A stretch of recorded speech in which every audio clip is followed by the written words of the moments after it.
Bismillah. Innal hamdalillah nahmaduhu wa nasta'inuhu wa nastaghfiruh wa na'udzu billahi min shururi anfusina wa sayyiati a'malina. Man yahdihillahu fala mudilla lahu wa man yudlil fala hadiya lahu. Asyhadu an la ilaha illallah wa asyhadu anna Muhammadan abduhu wa rasuluh. Allahumma salli wa sallim wa barik ala nabiyyina Muhammad wa ala alihi wa sahbihi wa man ittaba'a bihudahu ila yaumil qiyamah. Wa ba'd. Hadirin jamaah sekalian yang saya hormati, kita lanjutkan pembahasan kita mengenai bab syafaat yang tercantum di dalam Kitabut Tauhid di bab yang ke-17. Kita masuk ke dalil yang ketiga, yaitu surat Al-Baqarah ayat 254. Ya ayyuhalladzina amanu anfiqu mimma razaqnakum min qabli an ya'tiya yawmun la bay'un fihi wala khullatun wala syafa'ah wal kafiruna humudz zalimun. Wahai orang-orang yang beriman, sedekahkanlah atau infakkanlah sebagian dari apa yang telah kami rezekikan kepada kalian sebelum datang hari yang tidak ada perniagaan di dalamnya, tidak bermanfaat persahabatan, dan tidak ada syafaat. Wal kafiruna humudz zalimun, dan orang-orang kafir adalah orang-orang yang zalim. Ya. Ayat dalil yang ketiga ini yang tercantum dalam surat Al-Baqarah ayat 254 ada di sebagian nuskhah. Sebagian nuskhah itu sebagian cetakan yang telah ditulis oleh penulis-penulis Kitabut Tauhid, dan di sebagian yang lain enggak ada. Di antum enggak ada ya? Enggak ada. Saya punya berbagai kitab, sebelum masuk kajian saya baca, cuma ada di kitab ini saja, Taisirul Hamid, karya Dr. Fahad Ibn Badi Al-Mursyidi. Dan beliau pun mengatakan bahwasanya apa yang beliau cantumkan ini telah dituliskan oleh salah seorang syekh yang bernama Uthman At-Tamimi ketika beliau menjelaskan Kitabut Tauhid.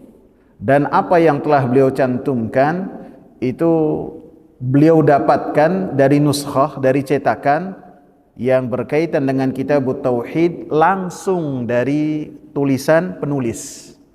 Jadi ada sebagian nuskhah cetakan tidak mencantumkan ayat 254, ada yang mencantumkan. Jadi kita bahas saja.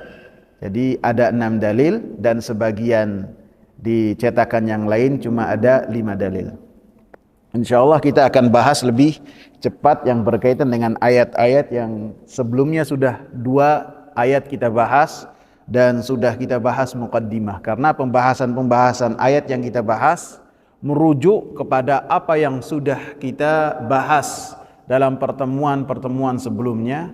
Ditetapkan syafaat yang ada adalah syafaat itu milik Allah, dan Allah memberikan syafaat kepada pemberi-pemberi syafaat, bukan mereka secara mutlak memilikinya, akan tapi Allah Subhanahu wa taala yang memberikan kepada mereka dalam rangka, atau lebih tepatnya mengizinkan kepada mereka supaya mereka memberikan syafaat kepada orang-orang yang diridhai oleh Allah Subhanahu wa taala. Dan orang-orang yang diridhoi oleh Allah Subhanahu wa taala adalah orang-orang yang bertauhid. Orang-orang yang mereka mengucapkan kalimat la ilaha illallah dan mengamalkan kalimat la ilaha illallah. Sehingga Al-Imam Al-Imam Ibn Baz rahimahullah ditanya, apa sih yang menghalangi seseorang untuk mendapatkan syafaat pada hari kiamat kelak? Beliau menjawab, kufur. Kufur kepada Allah, tidak mengamalkan kalimat la ilaha illallah dan mengingkari kalimat la ilaha illallah dan melakukan kesyirikan yang berlawanan dengan kalimat la ilaha illallah, semuanya menjadi penghalang untuk seseorang mendapatkan syafaat dari Allah Subhanahu wa taala. Adapun orang-orang yang mereka mentauhidkan Allah Subhanahu wa taala dengan tauhid yang benar, kemudian mereka terjerumus dalam kemaksiatan, bukan hanya kemaksiatan kecil akan tapi kemaksiatan besar, maka orang-orang yang bertauhid yang mereka melakukan kemaksiatan kepada Allah, patut kita ketahui bahwasanya mereka tidak akan selama-lamanya di dalam api neraka. Beda dengan orang-orang kafir, orang-orang musyrikin, maka mereka selama-lamanya di dalam api neraka. Dan orang-orang yang bertauhid dan mereka pelaku dosa-dosa besar bisa mendapatkan syafaat dari Allah Subhanahu wa taala melalui pemberi syafaat yang telah Allah Subhanahu wa taala izinkan kepada mereka untuk memberikan syafaat kepada siapa-siapa yang Allah ridha dan Allah Subhanahu wa taala izinkan. Di dalam surat Al-Baqarah ayat 254, Allah Subhanahu wa taala memerintahkan orang-orang yang beriman, ya ayyuhalladzina amanu, wahai orang-orang yang beriman. Diseru oleh Allah. Yang diseru adalah orang-orang yang dalam hatinya keimanan, lisannya pun telah mengikrarkan dengan keimanan, dan anggota badannya menunjukkan keimanan tauhid kepada Allah Subhanahu wa taala dengan tauhid yang benar, dengan hati, dengan lisan, dengan anggota badan. Maka diseru oleh Allah, wahai orang-orang yang beriman. Al-Imam Abdullah ibn Mas'ud radhiyallahu anhu, beliau mengatakan, idza sami'ta Allah yaqul, apabila engkau mendengar dalam Al-Qur'an ada orang baca dan mengucapkan ya ayyuhalladzina amanu, wahai orang-orang yang beriman, dan apabila engkau membaca Al-Qur'an ya ayyuhalladzina amanu, wahai orang-orang yang beriman, kata Abdullah bin Mas'ud, fa'arihi sam'ak, maka siapkan telinga engkau, siapkan. Karena sesudah perintah dan seruan dari Allah, wahai orang-orang yang beriman, setelahnya ada perintah, ada kebaikan yang Allah Subhanahu wa taala perintahkan dengannya, yang dengannya menunjukkan keimanan seseorang kepada Allah Subhanahu wa taala. Kalau tidak, ada larangan-larangan, kejelekan-kejelekan yang orang-orang yang beriman dilarang oleh Allah Subhanahu wa taala. Itu seruan-seruan yang di dalamnya ada keimanan. Kalau tidak ada perintah, setelahnya ada larangan yang dengannya menjauh. Sehingga hanya orang-orang yang beriman yang mampu melakukan itu semua. Di dalam ayat ini Allah Subhanahu wa taala memerintahkan orang-orang yang beriman untuk mereka menafkahkan sebagian dari apa yang telah dikaruniakan oleh Allah Subhanahu wa taala, dari rezeki-rezeki yang sampai kepada mereka yang telah Allah berikan kepada mereka, untuk mensedekahkan, menafkahkan, baik sedekah, baik nafkah yang wajib ataupun sedekah yang sunnah. Diperintahkan kita semua untuk menunaikan sedekah, baik yang wajib ataupun yang sunnah, untuk bekal kita, untuk tabungan kita. Untuk kapan? Di hari yang hari tersebut setiap orang membutuhkan amalan-amalan dia. Walaupun amalannya itu sekecil apapun dari kebaikan, maka seseorang membutuhkan kebaikan-kebaikan tersebut, yaitu hari kiamat. Allah Subhanahu wa taala katakan, min qabli an ya'tiya yaumun la bay'un fihi wala khullatun wala syafa'ah. Sedekahkan kalian, bersedekahlah kalian sebelum datang hari yang hari tersebut tidak ada perniagaan di dalamnya. Tidak ada perniagaan. Walaupun seseorang itu memiliki apapun juga di dunia, kemudian Allah Subhanahu wa taala menyatakan bahwasanya dia itu mendapatkan azab dari Allah Subhanahu wa taala dengan keadilan, karena pada hari itu keadilan ditegakkan oleh Allah Subhanahu wa taala, maka dia tidak akan mampu membeli dirinya. Dia tidak akan mampu menebus dirinya, walaupun dia membawa seisi bumi emas, tidak akan. Untuk dia selamat dari azab pada hari kiamat kelak, tidak akan diterima oleh Allah Subhanahu wa taala. Dalam banyak ayat Allah Subhanahu wa taala sebutkan. Dalam surat Al-Maidah, Allah Subhanahu wa taala katakan yang berkaitan dengan hal ini.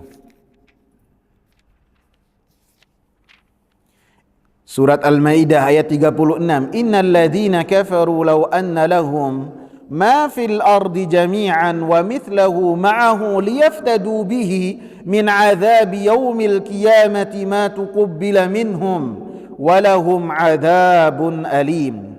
Sesungguhnya orang-orang kafir apabila seandainya mereka memiliki apa yang ada di bumi seluruhnya, dia memiliki apa yang ada di bumi seluruhnya, wa mithlahu ma'ah, dan seperti apa yang ada di bumi bersama dia juga, dia bawa pada hari kiamat, liyaftadu bihi min adzabi yaumil qiyamati ma tuqabbala minhum. Kemudian dia serahkan kepada Allah Subhanahu wa taala untuk menebus dirinya pada hari kiamat supaya selamat dari azab Allah Subhanahu wa taala, ma tuqabbala minhum. Maka apa yang telah mereka lakukan tidak diterima oleh Allah Subhanahu wa taala, dan Allah Subhanahu wa taala katakan walahum adzabun alim, dan bagi mereka azab yang sangat pedih. Jadi harta yang dimiliki seorang pada saat itu tidak akan mampu untuk menebus dirinya apabila Allah Subhanahu wa taala menetapkan bahwasanya seseorang mendapatkan azab dari Allah Subhanahu wa taala. Tentu ketika Allah Subhanahu wa taala tetapkan dengan keadilan, karena Allah Subhanahu wa taala mengharamkan atas dirinya kezaliman dan memerintahkan kita untuk senantiasa menegakkan keadilan. Dan hari kiamat disebut dengan hari kiamat karena pada hari itu keadilan ditegakkan oleh Allah Subhanahu wa taala setinggi-tingginya. Jangankan antar manusia, antar hewan saja Allah Subhanahu wa taala tegakkan pada saat itu, sehingga hewan yang mereka adu kepala, yang satu tidak bertanduk, yang satu bertanduk, yang tidak bertanduk tersebut terzalimi, maka pada saat itu ditegakkan oleh Allah Subhanahu wa taala keadilan setegak-tegaknya, lebih-lebih yang berkaitan dengan manusia. Jangan dikira kita tidak diketahui oleh mata-mata manusia ketika seorang melakukan kezaliman kemudian selamat dari Allah Subhanahu wa taala ketika kita bertemu dengan Allah Subhanahu wa taala. Setiap orang akan mempertanggungjawabkan amalan yang telah dia lakukan.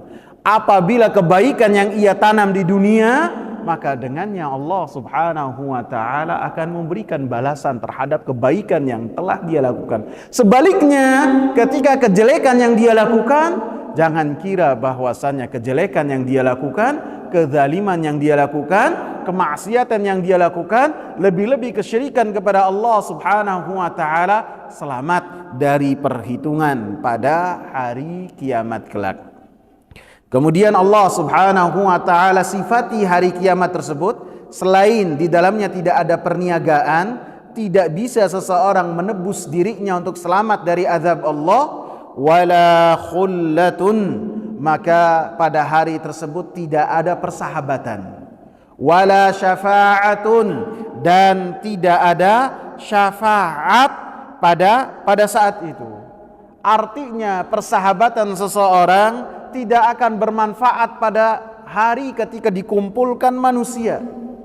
Begitu juga kekerabatan seseorang kekerabatan ataupun garis keturunan seseorang yang bisa jadi dibanggakan pada hari ketika dia ada di dunia, maka ketika bertemu dengan Allah Subhanahu wa taala, garis keturunan yang dibanggakan oleh seorang tidak akan bermanfaat. Fa idza nufikha fis suri fala ansaba bainahum yawma idzin wala hum yatasaalun. Apabila sangkakala telah ditiupkan oleh malaikat peniup sangkakala, maka pada saat itu garis keturunan seseorang yang dibanggakan oleh manusia, bisa jadi darahnya biru, darahnya orange, darahnya macam-macam, dia bangga di dunia, maka di hari kiamat tidak akan bermanfaat. Yang bermanfaat adalah ketika seorang membawa bekal untuk bertemu dengan Allah. Apabila bekalnya kebaikan, maka dia mendapatkan kebaikan. Dan apabila bekalnya adalah kemaksiatan, maka Allah Subhanahu wa taala tegakkan keadilan. Allah Subhanahu wa taala apabila menghendaki untuk menghukumnya sesuai dengan apa yang telah dia lakukan, Allah Subhanahu wa taala tidak akan menambah kadar dari apa yang telah Allah Subhanahu wa taala ancamkan pada hari kiamat. Sehingga pada saat itu relasi tidak akan bermanfaat, jabatan seseorang tidak akan bermanfaat. Maka pada hari itu, hari kiamat, maka orang-orang yang tidak memanfaatkan waktunya untuk mendekatkan diri kepada Allah Subhanahu wa taala ketika ada di dunia, maka ia akan mendapatkan kehinaan. Dan Allah Subhanahu wa taala nyatakan bahwasanya pada saat itu wal kafiruna humudz zalimun, bahwasanya yang akan mendapatkan kehinaan pada saat itu adalah mereka-mereka yang melakukan kezaliman. Orang-orang zalim adalah mereka-mereka yang meletakkan sesuatu bukan pada tempatnya, sehingga mereka meninggalkan perkara-perkara yang wajib, mereka melalaikan perkara-perkara yang wajib. Ini adalah orang-orang zalim, baik yang wajib berkaitan dengan hak-hak Allah Subhanahu wa taala ataupun kewajiban yang sifatnya berkaitan dengan hak-hak manusia, hamba-hamba Allah Subhanahu wa taala. Maka orang-orang zalim mereka melalaikan itu semua.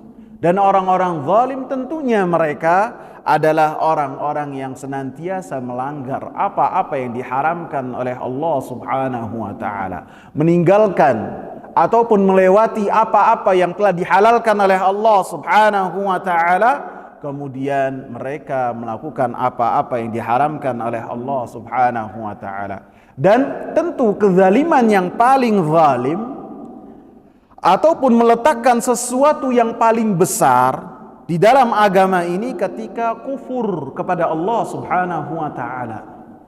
Kufur kepada Allah artinya meletakkan ibadah yang seharusnya diberikan kepada Allah Subhanahu wa taala, orang-orang kafir memalingkan ibadah tersebut kepada makhluk yang serupa dengannya, semisal dengannya. Baik itu mereka kufur secara mutlak ataupun melakukan kesyirikan kepada Allah, baik kesyirikan kecil ataupun lebih-lebih kesyirikan yang besar, maka mereka itulah orang-orang yang zalim. Sehingga ini adalah kezaliman yang paling besar, meletakkan sesuatu bukan pada tempatnya. Yang paling besar adalah kekufuran kepada Allah Subhanahu wa taala. Sehingga Allah Subhanahu wa taala tutup ayat ini dengan apa? Bahwasanya orang yang mendapatkan kehinaan di hari yang tidak bermanfaat perniagaan, persahabatan dan syafaat adalah wal kafiruna humudz zalimun. Orang-orang kafir adalah mereka adalah orang-orang yang zalim. Mereka adalah pelaku kezaliman yang paling besar. Atha Ibn Dinar rahimahullah disebutkan oleh Imam Ibn Katsir rahimahullah ketika beliau membahas ayat ini, beliau menyebutkan riwayatnya dari Ibn Abi Hatim dari Atha Ibn Dinar, bahwasanya Atha Ibn Dinar mengatakan alhamdulillahilladzi qala al-kafiruna humudz zalimun. Para ulama mereka sangat dekat dengan Al-Quran. Para ulama itu sangat dekat dengan Al-Quran. Mereka sangat dekat sekali dengan Al-Quran dengan membacanya, dan kadar pemahaman seseorang terhadap Al-Quran tergantung kedekatan dia dengan Al-Quran. Makin sering membaca, makin mudah untuk dihafalkan, makin mudah untuk memahaminya. Sehingga Atha ibn Dinar mengatakan apa? Kita mungkin sudah lewat ayat ini beberapa kali, bahkan puluhan kali dalam hidup kita. Bahkan bisa ratusan kali. Ramadan saja kadang di antara kita ada yang 3 kali hatam. Maka di luar Ramadan ada kemungkinan lebih. Bisa. Minimal tidak sampai setelah Ramadan ditinggal Al-Quran. Maka Atha ibn Dinar mengatakan segala puji milik Allah subhanahu wa ta'ala yang berkata dalam ayat ini orang-orang kafir itu adalah orang-orang yang zalim. Segala puji milik Allah. Walam yaqul, Allah subhanahu wa ta'ala dalam ayat ini tidak mengatakan wadzalimuna humul kafirun. Kalau kebalik bahaya. Dalam ayat ini orang-orang kafir adalah orang-orang zalim. Kata Atha, alhamdulillah ayatnya tidak kebalik. Kalau ayatnya kebalik, adz-zalimuna humul kafirun. Orang-orang zalim mereka orang-orang kafir. Bahaya enggak? Ini yang dimaksud Atha rahimahullah.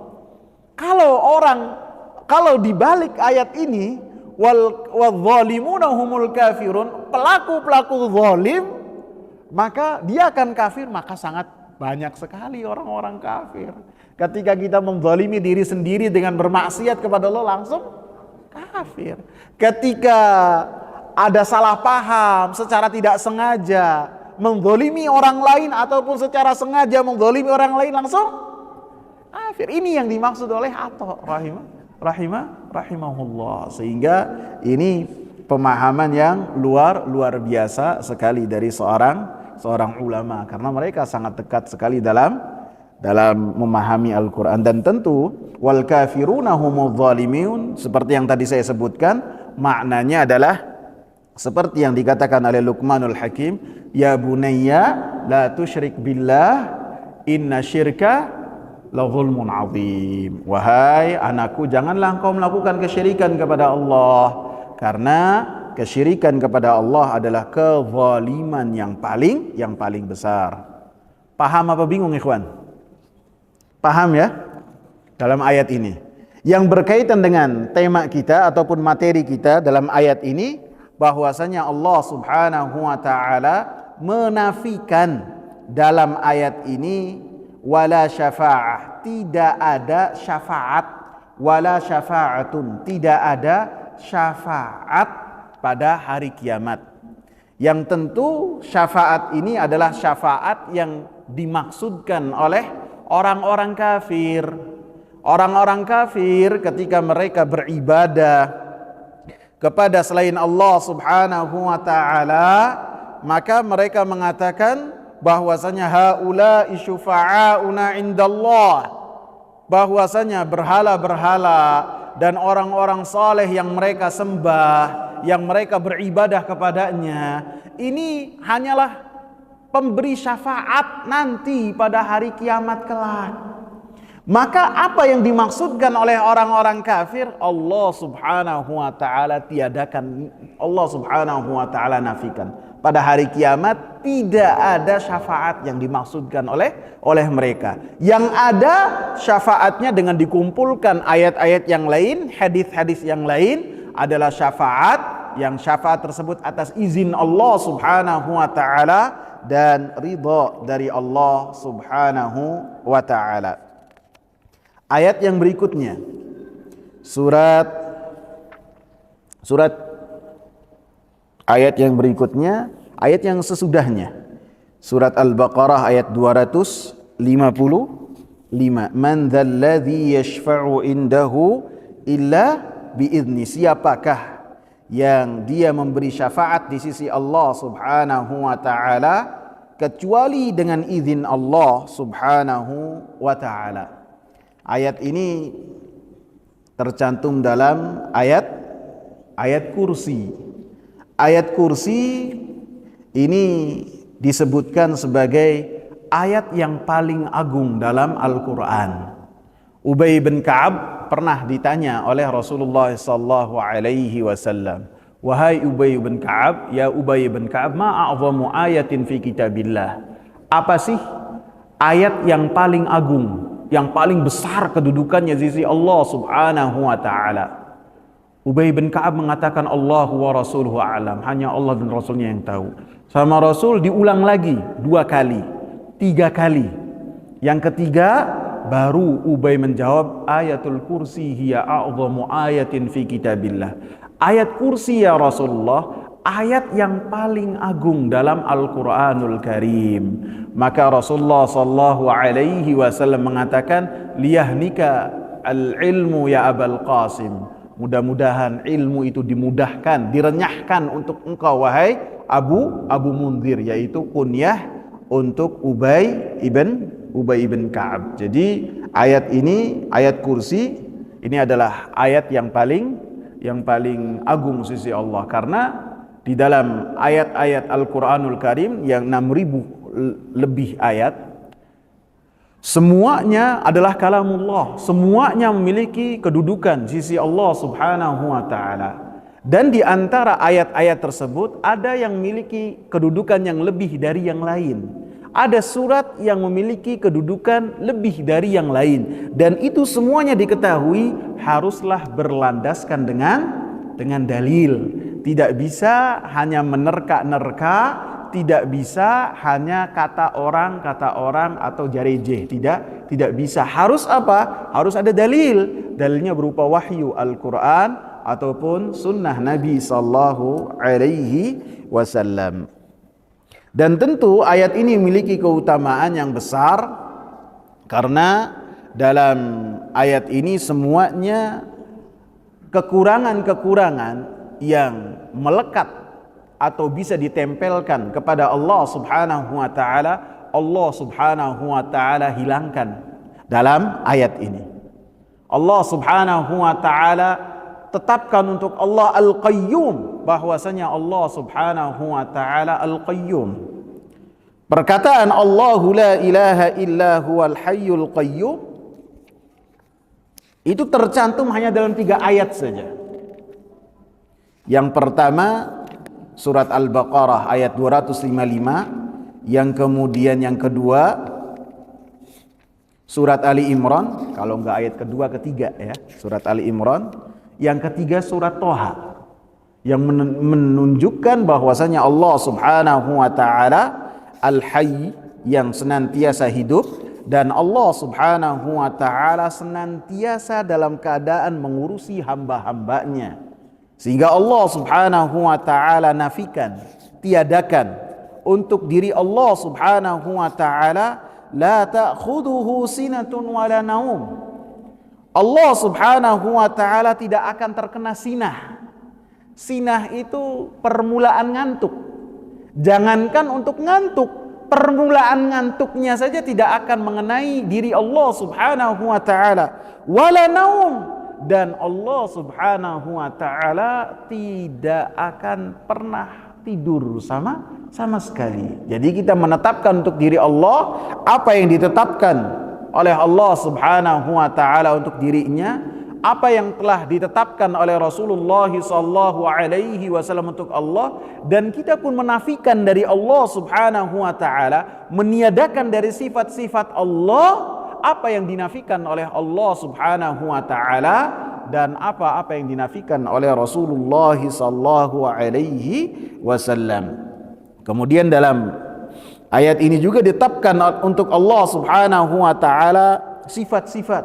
Allah memiliki kursi, kemudian yang berkaitan dengan apa yang dimiliki oleh Allah Subhanahu wa taala, dan yang berkaitan dengan ilmu Allah Subhanahu wa taala, dan penjagaan dan pengawasan, dan apa yang dilakukan oleh Allah Subhanahu wa taala, wala yauduhu hifdhuhuma, tidak akan memberatkan Allah Subhanahu wa taala ketika mengatur alam semesta ini. Sehingga Allah tutup wa huwal aliyul azim, dialah Allah Subhanahu wa taala maha tinggi, berada di atas arasy-Nya.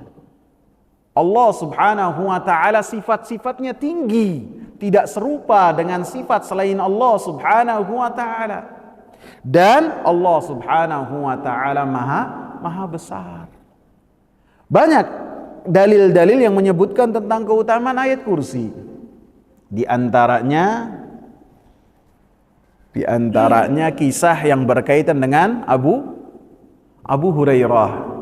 Ada kisah yang berkaitan dengan Abu Hurairah, ada kisah yang berkaitan dengan Ubay bin Ka'ab. Hampir serupa. Abu Hurairah radhiyallahu anhu pernah diperintahkan oleh Rasulullah sallallahu alaihi wasallam untuk menjaga sedekah fitrah. Jadi sebagian sahabat mengumpulkan kewajiban sedekah fitri mereka ketika menjelang akhir Ramadan. Jadi 28, 27 mereka sudah mulai dikumpulkan. Maka yang menjaga adalah Abu Hurairah radhiyallahu anhu. Kemudian beberapa kali Abu Hurairah mendapati ada seorang pencuri. Begitu dia mengambil sebagian dari gandum yang dikumpulkan oleh Abu Hurairah, ditangkap oleh Abu Hurairah. Maka orang ini mengatakan, wahai Abu Hurairah, saya ini orang gak punya. Saya ini punya tanggungan. Apa yang saya bawa untuk tanggungan saya? Maka dilepaslah oleh Abu Hurairah. Kemudian esok paginya bertemu dengan Rasulullah. Maka kata Rasulullah, ya Abu Hurairah, ma fa'ala asiruk? Apa yang terjadi dengan tawananmu? Jadi Rasulullah mengetahuinya tentu dengan wahyu dari Allah. Bukan Rasul mengetahui perkara yang gaib, tidak. Rasulullah mengetahuinya dari wahyu dari Allah. Maka Abu Hurairah menceritakan. Maka kata Rasulullah, nanti malam yang datang akan datang lagi. Tadi malam yang datang akan datang lagi. Kata Abu Hurairah, begitu Rasulullah mengabarkan bahwasanya dia akan datang lagi, pasti orang ini datang dan makanya saya akan lebih berjaga-jaga lagi. Dan orang ini datang lagi dan ditangkap lagi oleh Abu Hurairah. Dan sama lagi mengatakan dia memelas, kemudian Abu Hurairah pun kasihan, dilepas. Paginya ketemu lagi sama Rasulullah. Rasulullah bertanya lagi. Kemudian Rasulullah mendengar jawaban dari Abu Hurairah. Rasulullah katakan, fa innahu saya'ud. Nanti malam dia balik lagi. Ditunggu lagi. Para sahabat kalau sudah dengar kabar dari Rasulullah tidak ragu-ragu, ditunggu. Yakin dia datang. Nah, begitu datang dipegang, langsung kata Abu Hurairah, kali ini saya tidak akan lepas engkau. Saya akan pegang engkau. Saya akan bawa engkau ke Rasulullah. Ketakutan dia. Kemudian yang ditangkap ini mengatakan, mau enggak saya ajarkan kepada engkau satu hal yang dengannya engkau mendapatkan perlindungan dari Allah. Maka diajarkan, apabila engkau mendatangi tempat tidur kamu, maka bacalah ayat Al-Kursi. Kalau sudah baca ayat Al-Kursi sebelum tidur, maka Allah subhanahu wa ta'ala akan menjaga engkau sampai waktu pagi tiba. Akhirnya kata oleh Abu Hurairah dilepas.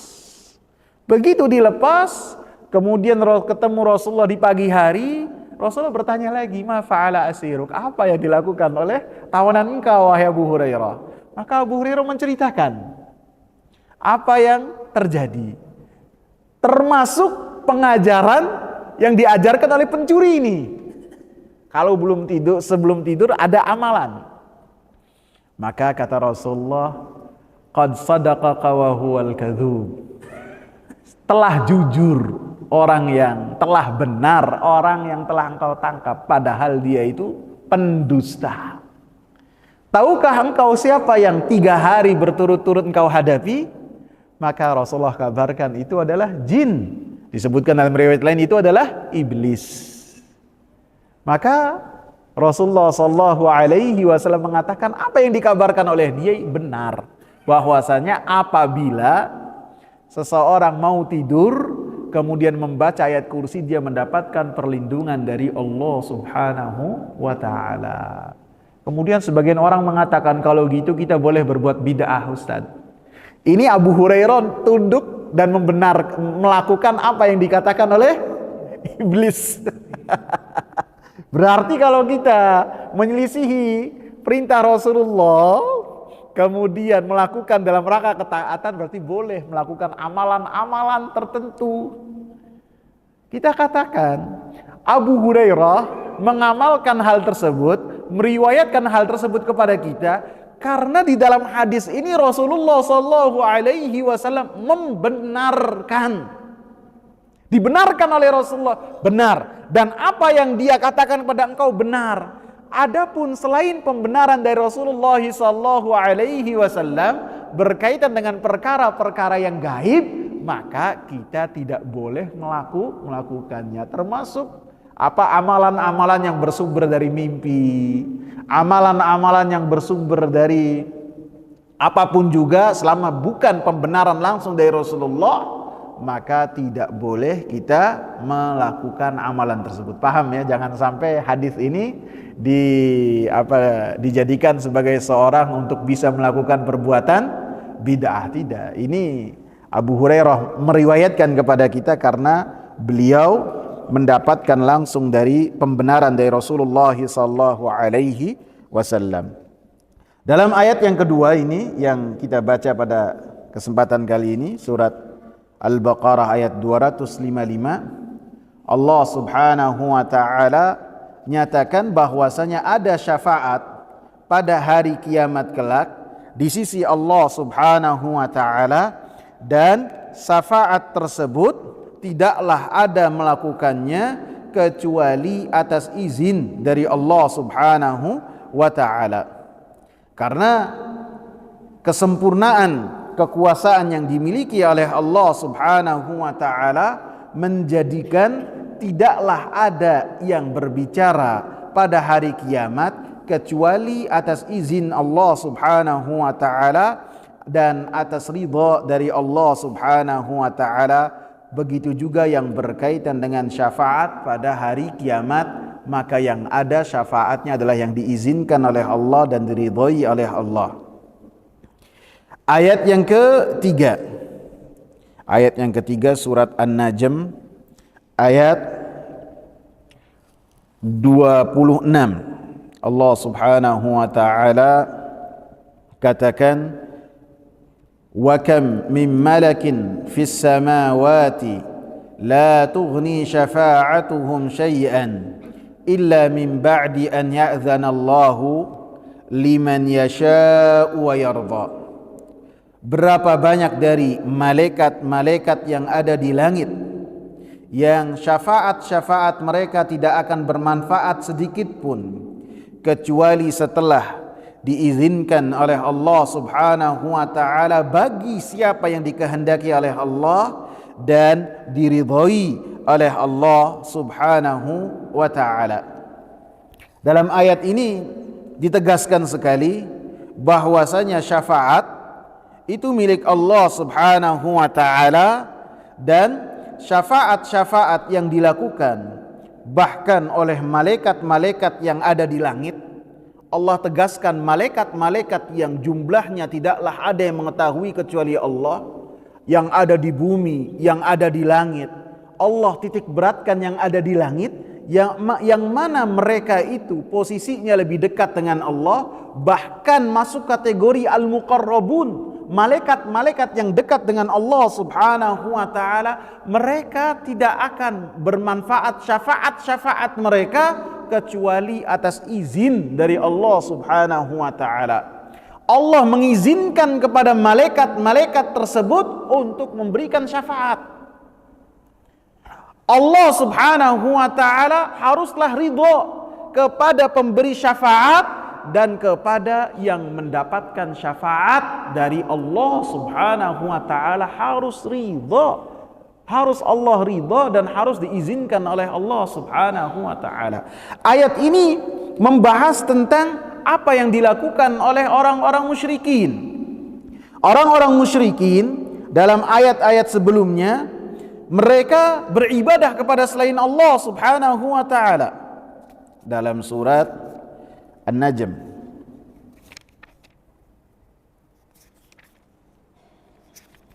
disebutkan dalam ayat yang ke-19, Allah Subhanahu wa taala katakan, afa ara'aitumul lata wal uzza, dalam ayat ke-19.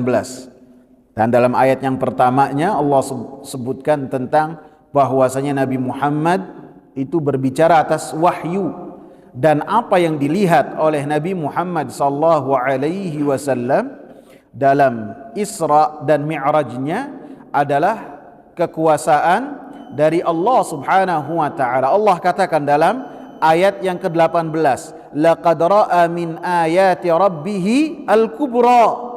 Sungguh Nabi Muhammad sallallahu alaihi wasallam itu telah melihat tanda-tanda kekuasaan Allah yang besar ketika dimi'rajkan oleh Allah Subhanahu wa taala. Kemudian Allah katakan, afara'aitumul lata wal uzza, apakah kalian memperhatikan Lat dan Uzza, sesembahan-sesembahan kalian, wa manata tsalitsatal ukhra, dan al-manah yang ketiga yang jauh. Dan ini adalah sesembahan-sesembahan yang besar yang disembah oleh orang-orang Arab, yaitu mereka menyembah Lat, menyembah Uzza, dan menyembah Manat. Maka Allah Subhanahu wa taala katakan, alakumudz dzakaru wa lahul untha, apakah kalian ini wahai orang-orang Arab musyrikin berbangga-bangga dengan anak-anak laki-laki kalian, kemudian kalian berikan untuk Allah Subhanahu wa taala nama-nama yang nama-nama tersebut adalah nama-nama yang perempuan. Seperti Lat, sembahan-sembahan mereka ini dari kata Allah mereka palingkan dengan untha, dengan muannats, yaitu Al-Lat. Al-Uzza dari kata aziz, mereka palingkan jadi Uzza, menunjukkan perempuan. Manah dari Manan. Maka Allah katakan, apakah bagi kalian laki-laki dan untuk Allah Subhanahu wa taala perempuan, yang kalian menghinakan perempuan, yang kalian apabila mendapatkan anak perempuan muka kalian menjadi menghitam, bahkan kalian kubur hidup-hidup, kemudian kalian nisbatkan perempuan untuk Allah Subhanahu wa taala, tilka idzan qismatun diza. Seperti itu adalah pembagian yang berantakan dan kezaliman. Kalian mau enak sendiri, untuk kalian anak laki-laki, untuk Allah Subhanahu wa taala kalian katakan Allah memiliki anak-anak perempuan.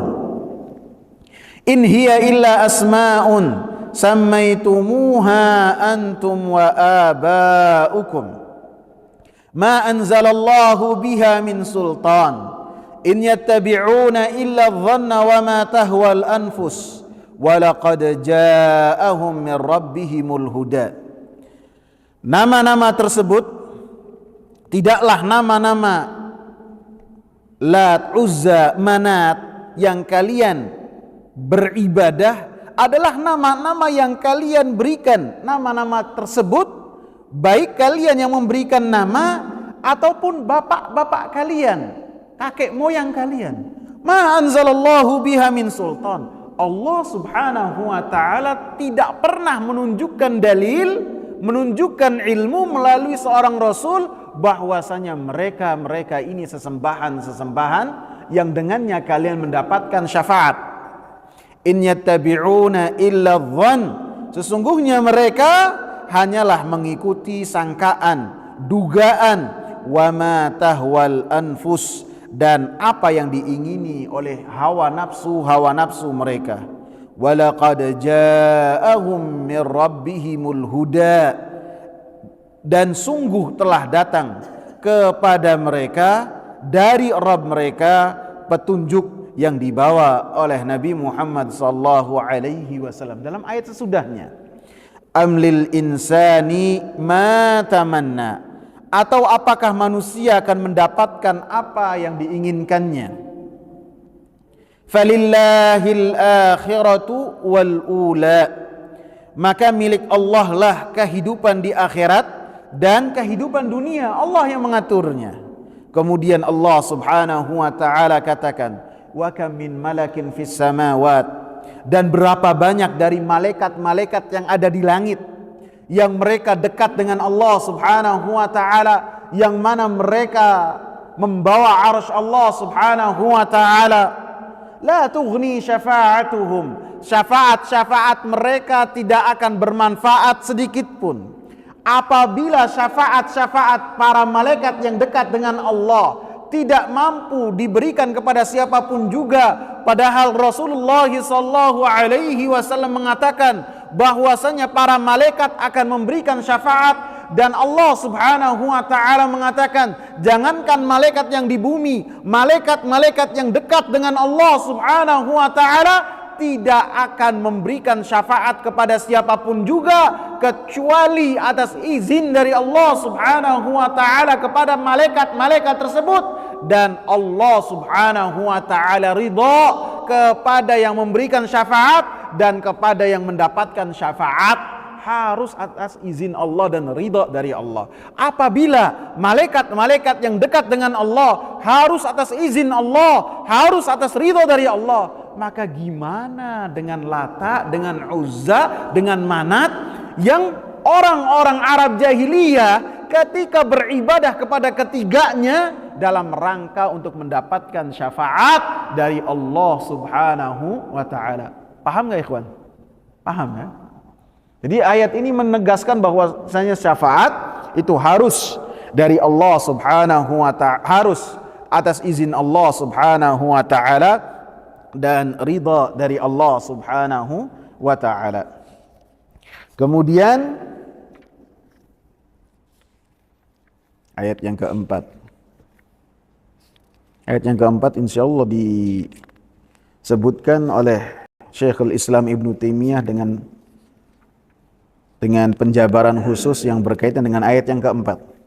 Walaupun ayat yang keempat ini pada dasarnya sudah kita bahas surat Saba ayat 22 dan 23 ketika kita membahas tentang pelajaran-pelajaran yang bisa kita ambil dari bab yang ke-16. Yang kita katakan, penulis katakan bahwasanya ini adalah uruqus syirk, akar-akar kesyirikan. Bisa hilang dengan seseorang memperhatikan dan mempelajari surat Saba ayat 22 dan ayat 23. Insyaallah pada pertemuan esok hari kita lanjutkan surat As-Saba, dan kita bawakan juga perkataan Ibnu Taimiyah ketika beliau menjabarkan surat Saba ayat 22 dan 23. Semoga bermanfaat. Subhanakallahumma bihamdika asyhadu an la ilaha illa anta astaghfiruka wa atubu ilaik. Assalamualaikum warahmatullahi wabarakatuh.